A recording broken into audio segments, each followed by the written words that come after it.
चलिए फटाफट। अन्नदाता और कारपोरेट का संगम, सीएसआर की यात्रा, इससे पूरा टॉपिक और अच्छे से आपके दिमाग में आ जाएगा। एक समय की बात है, एक गांव था जिसका नाम हरियालीपुर था। गांव का नाम याद रख लीजिएगा।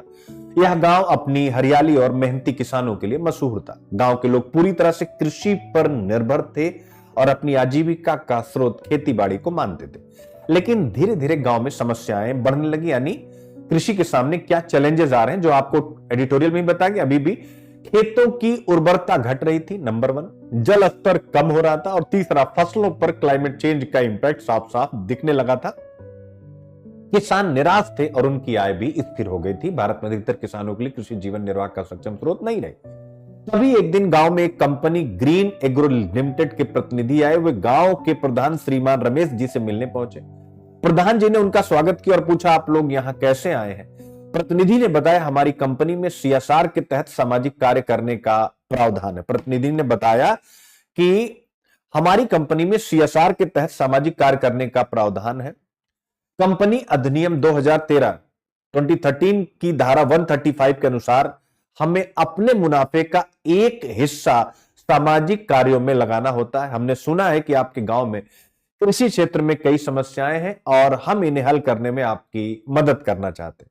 प्रधान जी को यह सुनकर अच्छा लगा। उन्होंने गांव के किसानों को बुलाया और एक बैठक आयोजित की। गांव के किसानों ने अपनी समस्या साझा की। किसी के पास पानी की कमी थी तो किसी की जमीन की उर्वरता घट रही थी। किसानों की बातें सुनकर कंपनी के प्रतिनिधि ने बताया कि वे अपनी सीएसआर फंड से कुछ परियोजनाएं शुरू करना चाहते हैं। कौन कौन सा? यानी पहला, जल संरक्षण परियोजना। यानी कहां कहां पैसा लगना चाहिए, अब वो मैं बता दे रहा हूं, आप लिख लीजिएगा। जल संरक्षण यानी पानी की कमी को दूर करने के लिए गांव में जल संचयन के लिए तालाब बनाए जाए। दूसरा, ऊर्जा कुशल सिंचाई प्रणाली, यानी किसानों को ड्रिप इरिगेशन जैसी तकनीक उपलब्ध कराई जाएगी जिससे पानी की बचत हो। तीसरा, कृषि प्रशिक्षण, यानी किसानों को नई तकनीकों और जैविक खेती के बारे में प्रशिक्षण दिया जाएगा जिससे उनकी फसलें बेहतर हो सके। और चौथा, फसल भंडारण, यानी कंपनी अनाज भंडारण के लिए एक छोटे से गोदाम का निर्माण भी करेगी जिससे किसानों को फसल की उचित कीमत मिल सके। यानी सीएसआर का पैसा कहां लगेगा, आपको बता दिया गया। किसान खुश हुए और इस सहयोग का स्वागत किया। धीरे धीरे ग्रीन एग्रो लिमिटेड यानी उस कंपनी ने अपनी योजनाओं पर काम शुरू किया। गांव में पानी की समस्या हल हुई, फसलें बेहतर होने लगी और किसानों की आय में सुधार हुआ। तीनों समस्याओं का समाधान हुआ। गांव के बच्चों ने भी अपने माता पिता से सुना कि कैसे सीएसआर के कारण उनके गांव की समस्याएं कम हो रही। अब जरा समझिएगा, पर एक समस्या बनी रही थी। सीएसआर के योगदान को सही से ट्रैक करने की कंपनी ने यह बताया कि वे जो भी खर्च कर रहे हैं उसे सरकार को रिपोर्ट करना होता, पर कृषि के लिए अलग श्रेणी ना होने की वजह से इसे अलग से नहीं दिखाया जा सकता। यानी जो 29 विषय उसमें कृषि अलग विषय नहीं है।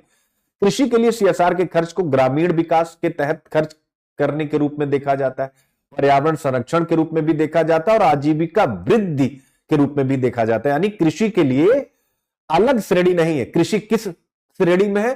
तो ग्रामीण विकास में है, पर्यावरण संरक्षण में है और आजीविका वृद्धि जैसे व्यापक श्रेणियों में रिपोर्ट किया जाता है। इससे यह समझना मुश्किल हो जाता है कृषि क्षेत्र में सीएसआर का सही योगदान क्या है।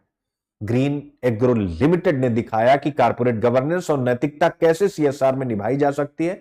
उन्होंने गांव की वास्तविक समस्याओं को समझा और पारदर्शिता से काम किया, लेकिन रिपोर्टिंग की समस्या ने उन्हें सोचने पर मजबूर किया कि कैसे सीएसआर के तहत कृषि के लिए एक अलग श्रेणी बनानी चाहिए। यानी यही आपको याद रखना है, एक अलग श्रेणी बनानी चाहिए। इससे उनके योगदान को स्पष्ट रूप से देखा जा सकेगा और पारदर्शिता भी बढ़ेगी। इससे अन्य कंपनियों को भी प्रेरणा मिलेगी कि वे कृषि क्षेत्र में सीएसआर को और ज्यादा बढ़ावा दें।